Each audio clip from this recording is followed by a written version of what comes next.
चोर फटा डाँकाहरूको हातमा छ। हेलो सम्पूर्ण दर्शक महानुभावहरूलाई हामी नमस्कार गर्न चाहन्छौँ। हामी चाहिँ यो देशका इमानदार नागरिक युवाहरू हैन। हजुर, हामी यो देशका पहाड हैन बेसीहरू फाँटहरू कुन्दराहरू सब एकान्त गर्ने मेहनती युवाहरू। यो देशमा हामी यस्तो दुःख गर्न बाध्य छौँ।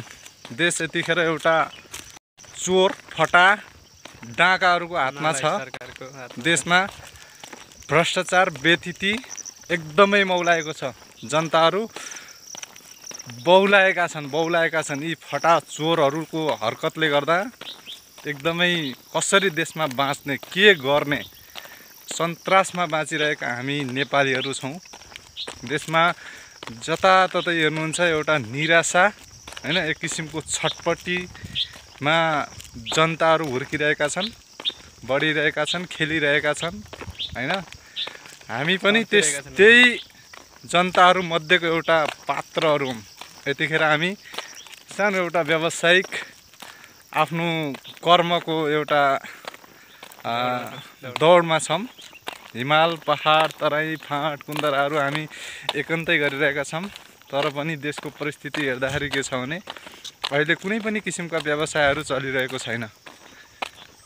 हेर्नुहुन्छ हामी यो बाटोमा अहिले एकदमै दुःखका साथ हिँडिरहेका छौँ। नयाँ कुनै गाडी आउँछ, नयाँ कुनै यो किसिमको यातायातका साधनहरू छन्। कति पीडामा छन् जनता। तर हेर्नुहोस्, हिजो समाचार सुनियो एकजना विज्ञ मान्छेको सम्पत्ति झन्डै 1 अर्ब रुपियाँ रहेछ। तर पनि उहाँलाई देशको निम्ति केही गर्न छैन।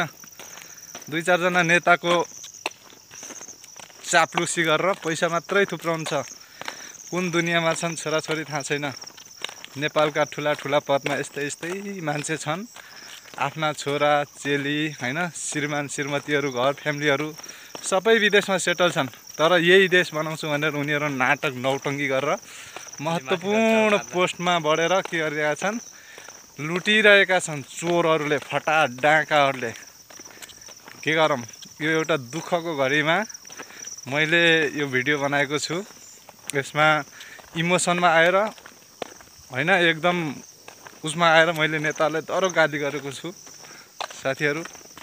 अब नेताहरूले मलाई के गर्ने थाहा छैन। बाँकी उहाँबाट पनि सुन्नुहोस् ल। धन्यवाद सबैजनाले यो भिडियो हेरिदिनु होला। यो यस्तै भिडियोहरू हेर्नको लागि कृपया सबैजनाले सब्सक्राइब गरिदिनु होला। अनि यो हाम्रो च्यानललाई लाइकहरू कमेन्टहरू गरिदिनु होला।